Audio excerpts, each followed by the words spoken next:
అందరికీ నమస్తే. తెలంగాణలో ఆరోగెంట్ లీడర్స్ బాగా అగ్రెసివ్‌గా మాట్లాడుతున్నారు. ఆరోగెంట్ అంటే విసుగ్గా మాట్లాడడం. అది ముఖ్యమంత్రి మాటలనే ఎవరు వింటలేరు తెలంగాణ జనం. కానీ కాంగ్రెస్‌లో ఇంకొక లీడర్ తయారయ్యిండు. ఆయన మైనపల్లి హనుమంతరావు. ఆయన ఎట్లా పడితే అట్లా మాట్లాడుతున్నాడు. నిజంగా తెలంగాణలో అట్లాంటి దాన్ని యాక్సెప్ట్ చెయ్యరు. ప్రశాంతంగా నువ్వు డెవలప్‌మెంట్ చెయ్యి, పనులు చెయ్యి. నువ్వెన్ని పనులు చేసినా 4 మంచి పనులు చేసినా ఒక్కసారి ఆరోగెంట్ అని ముద్ర పడ్డదంటే ఖతం. మళ్ళీ గెలవనియ్యరు. అట్లాంటి సిచ్యువేషన్ ఉంటది. మల్కాజ్గిరిలో కొత్తగా ఎలక్షన్స్‌ల ఆయన ఎమ్మెల్యేగా పోటీ చేసిండు. అంతకుముందు ఎంపీగా చేసిననుకో రాజశేఖర రెడ్డి. ఎమ్మెల్యేగా పోటీ చేస్తే ఆయన చేతిలో ఓడిపోయిండు మైనపల్లి హనుమంతరావు. అది కూడా మళ్ళీ బీఆర్ఎస్ మీద తీవ్రమైన వ్యతిరేకత ఉన్న టైంలో, కాంగ్రెస్ ఫుల్ ఊపులో ఉన్న టైంలో ఏమైందంటే మొన్న కేటీఆర్ మాట్లాడిండు. కేటీఆర్ మైనపల్లి హనుమంతరావు పేరు కూడా తీసుకోలే. కానీ ఆయన ప్రతి కాన్స్టిట్యున్సీలో మీటింగ్ పెడుతున్నారు. ఆ కాన్స్టిట్యున్సీలో ఒక మాట అన్నాడు. దాన్ని బేస్ చేసుకొని మైనపల్లి హనుమంతరావు తర్వాత ఆయన బ్యాచ్ అంట ఆయన చెప్పుకుంటుండు నా బ్యాచ్ అని. ఆ బ్యాచ్ అంట అసలు మొత్తం పరిశాన్ చేస్తున్నారు. ఆ మాటలు వింటేనే నరికేస్తాం, చంపేస్తాం, ఇంటి మీదకి వస్తాం, ఇంట్లోకి వస్తాం, రక్కేస్తాం, ఇవే మాటలు. ముందు సబ్స్క్రైబ్ చేయండి, షేర్ కూడా చేయండి. ముందు కేటీఆర్ ఏమన్నాడో ఒకసారి వినండి. కేటీఆర్ మైనపల్లి హనుమంతరావు పేరు కూడా తీసుకోలే. ఒక ఆయన రౌడీ అని చెప్పుకొని తిరుగుతాడు. కానీ మీరు భయపడొద్దు, మీకు నేనున్నా, మీ మీద కేసు పెట్టినా వచ్చి నేను నిలబడతా. అది మినిమం కదా, ఒక లీడర్ చెప్పుకోవాల్సిందే కదా. మన మల్కాజ్గిరిలో ఏం నడుస్తుంది? అదే నడుస్తుంది. మల్కాజ్గిరిలో ఏమవుతుంది? మొత్తం రౌడీజమే నడుస్తుంది కదా. ఎన్నిసార్లు మనమే వీడియోలు చేసినాం. ఇక ఆయన అట్లే ఉన్నాడు, వాళ్ళ కొడుకు ఉన్నాడు మెదక్ ఎమ్మెల్యే, ఆయన అట్లే ఉన్నాడు. ఆయన కూడా కొన్ని వీడియోలు ఆయన ఏకంగా ఇన్స్టాలోనే పెట్టుకున్నాడు వీడియోలు. అవి ఎంత మంచిగా అనిపించినావో ఒక ఎమ్మెల్యేకు బూతులు మాట్లాడిపించి ఆ వీడియోలు ఆయన సొంత పేజీలో పెట్టుకోవడం అనేది చాలా దారుణమైన విషయం నాకు తెలిసి. ముందు దీనికి కౌంటర్గా మైనపల్లి హనుమంతరావు గాంధీ భవన్లో ఎన్నో చెట్ల కింద కూర్చొని మాట్లాడిన మాటలు కాదు. కానీ ఆయన మాటలేమో ఏదో కలుదు కనకాడ కూర్చొని మాట్లాడతారు చూడు. 2 సీసాలు పడ్డ తర్వాత అందరు శత్రువులు గుర్తుకొస్తారు, మిత్రులు గుర్తుకొస్తారు, మోసం చేసిన వాళ్ళు గుర్తుకొస్తారు, అందరు గుర్తుకొస్తారు అక్కడ కూర్చున్న వాళ్ళకి. వాళ్ళు తిడతారు చూడు, అట్లా తిట్టిండు. ఒకసారి వినండి అది కూడా. నీకేం చాలా చేతనైతే రా 4 ఫుట్ కానీ షుగర్ ఉంది నీకు, ఒక్క జాపడిస్తే 3 చుట్లు తిరుగుతావు అని గతంలో కూడా చెప్పిన, మళ్ళా కూడా చెప్తున్నా. ఇలా ప్రభుత్వం ఉందని బచాయించిపోయినావు, లేకపోతే బిడ్డ నీ తోలు తీస్తుంటే ఇప్పుడు కూడా చెప్తున్నా. ఇప్పటికీ మళ్ళీ మీరు ఇదే విధంగా ప్రవర్తించి ఎక్కడైనా దాడి చేసినట్టు చేస్తే ప్రతి దాడి ఉంటుంది. నువ్వు సిరిసిల్లాల చెయ్యి, లేకపోతే పెద్దపల్లె చెయ్యి, ఎక్కడ చేసినా మైనంపల్లి బ్యాచ్ వచ్చి మళ్ళీ నీ తోలు తీస్తా అని చెప్పి కూడా ఈ సందర్భంగా మనవి చేస్తూ. అర్థమైందా? మైనపల్లి హనుమంతరావు గారే మాట్లాడుతున్నారు. అది ఒకవేళ మైనపల్లి హనుమంతరావు టోన్ గుర్తుపట్టకుండా, లేకపోతే ఆ వీడియో చూడకపోతే ఎక్కడో వైన్ షాప్ కొనో ఓట్ల మాట్లాడుకుంటారేమో అనిపిస్తుంది. ఆయన అన్నది ఏంది కేటీఆర్, నేను వచ్చి నిలబడతా అంటే ఈయనకేమో వచ్చింది అంటే నేను కేసులు పెట్టిస్తే నువ్వు రావద్దానా? ఉద్దేశం ఏంది? నేను నిలబడతా అంటే నువ్వు నిలబడతావు.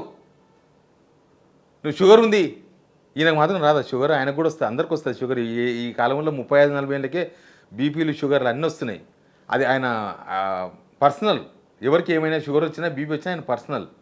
ఆయన వాళ్ళ కార్యకర్తలకు అభయం చెప్పనీకే ఇట్లాంటిగో ఒక కేటీఆర్ మీదనే ఇట్లా మాట్లాడుతున్నాడు మైనపల్లి హనుమంతరావు అంటే, లోకల్గా ఈయనను ప్రశ్నించే, లేకపోతే ఈయనకు యాంటీగా ఉండే జనం, లేకపోతే ప్రత్యర్థి పార్టీలు, ఇప్పుడు బీఆర్ఎస్ ఉంది, అక్కడ బీజేపీ ఉంది, ప్రత్యర్థి పార్టీలు, ఆ కార్యకర్తల మీద ఎన్ని కేసులు అయినాయో, వాళ్ళ పరిస్థితి ఏందో అర్థం చేసుకోవచ్చు కదా మనం. ఒక కేటీఆర్ మీద గాంధీ భవన్లో కూర్చొని నువ్వు ఆ పుట్టు, నువ్వు ఈ పుట్టు, నిన్ను నరికేస్తా, నేను తోలు తీస్తా, నీ తొడమ తీస్తా అంటున్నాడు అంటే దాన్ని ఏం భాష అనాలి?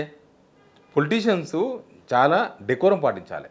పొలిటీషియన్స్ ఆచితూచి మాట్లాడాలి. ఇట్లా మాట్లాడితేనే మల్కాజ్గిరిలో ఒక కొత్తగా వచ్చి పోటీ చేస్తే రాజశేఖర్ని గెలిపించారు. మైనపల్లి హనుమంతరావు నేను తోపు, నేను మల్కాజ్గిరి అది, నేను మల్కాజ్గిరి అని చెప్పుకుంటాడు. ఆయన మల్కాజ్గిరి జనమే ఓడించారు. మరి అంతకుముందు ఎమ్మెల్యేగా పనిచేశారు కదా మీరు, ఇప్పుడు ఓడిపోయారు కదా. అంటే జనాలకు మీ తీరు నచ్చలేదని అర్థం చేసుకోవాలి. వీడికి అయిపోలేదు ఇంకా మొత్తం. ఆయన బ్యాచ్ అంట ఆయనే చెప్పుకుంటారు, మా బ్యాచ్ వస్తుంది, మామూలుగా ఉండదు, కథ కార్ఖానా అని. ఆయన బ్యాచ్ ఏం మాట్లాడతారో ఒకసారి వినండి. ఆయన బ్యాచ్ మాటలు వింటే మనం ఇంకా మొత్తం ఆయన అటిట్యూడ్, హనుమంతరావు అటిట్యూడే కొంచెం అంత డిఫరెంట్. ఏదో బుల్లెట్ మీద పోతుంటాడు, బుల్లెట్ మీద పోతుంటే ఇట్లా లేచి నిలబడతాడు అనమాట బుల్లెట్ మీద. ఏం చెప్పదలుచుకున్నాను? ఎవడన్నా ఆదర్శంగా తీసుకోవాలి. కానీ అరే ఈయన మా ఎమ్మెల్యే, ఈయన మాజీ ఎమ్మెల్యే ఓడిపోయినా కూడా గౌరవం ఉంటుంది. చాలా ఏరియాలు నేను చూస్తుంటా కదా పోయినప్పుడు, ఎమ్మెల్యేకి ఎంత గౌరవం ఉంటుందో మాజీ ఎమ్మెల్యే కూడా అంత గౌరవం ఉంటుంది జనాలలో. ఏంటంటే ఆయన చేసిన పనులు, చేస్తున్న పనులు, ఇప్పుడు బిహేవియరు, అవన్నీ జనాలు కనిపిస్తూ ఉంటాయి. జనాలు పొద్దుగాలు లేస్తే వాళ్ళ పనులు చేసుకుంటేనే ఒక అన్నేసి పెడతారు వీళ్ళు ఏం చేస్తారని. ఇంకా ఆయన అనుచరణ రంగంలోకి దింపిండు. వాళ్ళు ఈయన ఒక మెతుకు తింటే ఆయన 100 మెతుకులు తిన్నట్టున్నారు. వాళ్ళైతే ఇంకా చాలా అడ్డంగా మాట్లాడినారు. అసలు లెక్క లేదు పత్రం లేదు. వినండి ఒకసారి.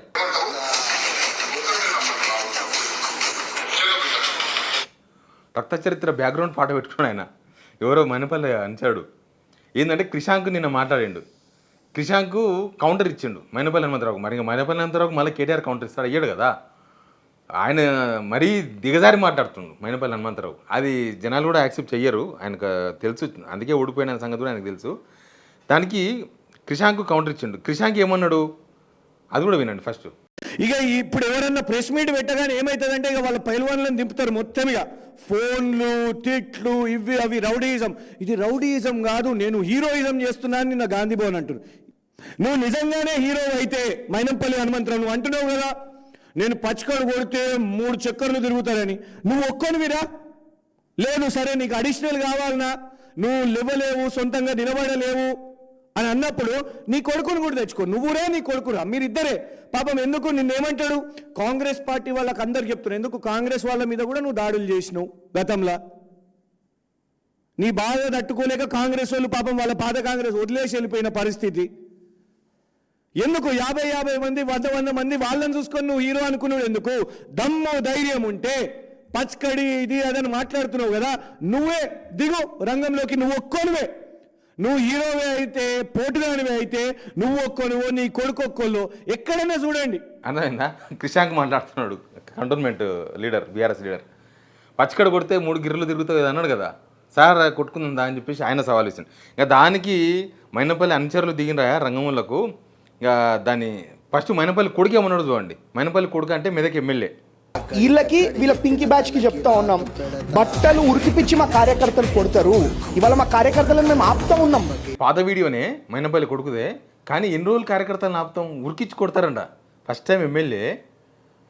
ఒక మినిమం రెస్పెక్ట్ కదా, మినిమం రెస్పెక్ట్. కొత్త ఎమ్మెల్యే.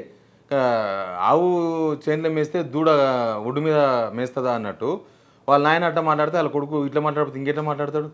అట్లే ఉన్నది, అట్లే కనిపిస్తున్నది. అంటే మినిమం కూడా మినిమం, దానికి ఎమ్మెల్యే కూడా అవసరం లేదు. మినిమం కామన్గా చదువుకున్నాడు, చదువుకున్నాడే మైనపల్లి రోహిత్, మంచి చదువుకున్న ఆయన్ని. కానీ ఎందుకో మరి అట్ట మాట్లాడితేనే జనం యాక్సెప్ట్ చేస్తారు అనుకుంటున్నారేమో వాళ్ళిద్దరు, ఫాదర్ కొడుకు. కానీ కాదు, ఆరోగ్యంట్ని ఎప్పుడూ యాక్సెప్ట్ చేయరు. ఆరోగ్యం చేసిన లీడర్ని ఎప్పుడు యాక్సెప్ట్ చేయరు జనం. ఇక వాళ్ళ కొడుకు మాట్లాడి విన్నారు కదా.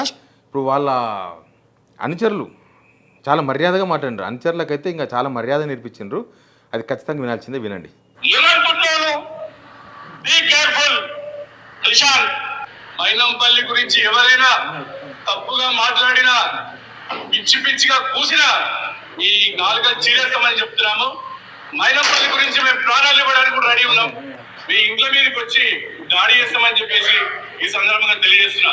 మరొకసారి గుర్తుంచుకోవాలి, మైనంపల్లి గురించి మాట్లాడాలంటే చూసినా మర్యాద, ఇంట్లో మీదకి వచ్చి దాడి చేస్తాం. ఇంకా అన్నీ ఇంటనే ఉన్నారు కదా మీరు. ఖబర్దార్. ఏం చేస్తారో అర్థం కాలేదు. మైనంపల్లి అనుచరులు, మైనంపల్లి వాళ్ళు, వీళ్ళు వాళ్ళు ఏం చేద్దాం అనుకుంటున్నారు. ఈయన బీఆర్ఎస్లో ఉన్నప్పుడు చాలా కంట్రోల్గా ఉంటుండే, చాలా కంట్రోల్గా ఉంటుండే. మరి కేసీఆర్ భయమో ఎవరి భయమో తెలియదు. కానీ కాంగ్రెస్లోకి వచ్చినాకైతే పట్ట పగ్గా లేకుండా పోయినాయి. దీన్ని బట్టి ఏమర్థమైంది, మనిషే అరగంటు. ఆయన కాంగ్రెస్లో ఉన్నప్పుడు బీఆర్ఎస్లో తిరుగుతున్నాడు, బీఆర్ఎస్లో ఉన్నప్పుడు రేవంత్ రెడ్డిని తిట్టిండు. Same language. కాకపోతే ఇప్పుడు ఇంకా కాంగ్రెస్లో కంట్రోల్ లేదు కదా, మొత్తం అందరూ అదే తారీఖు తయారైపోయినారు. కాబట్టి మొత్తం బ్యాచ్ రంగంలో తిప్పిస్తూ ఉన్నారు. ఇట్లా ఆరోగ్యంటి లీడర్స్ని తెలంగాణ జనం యాక్సెప్ట్ చేస్తారా?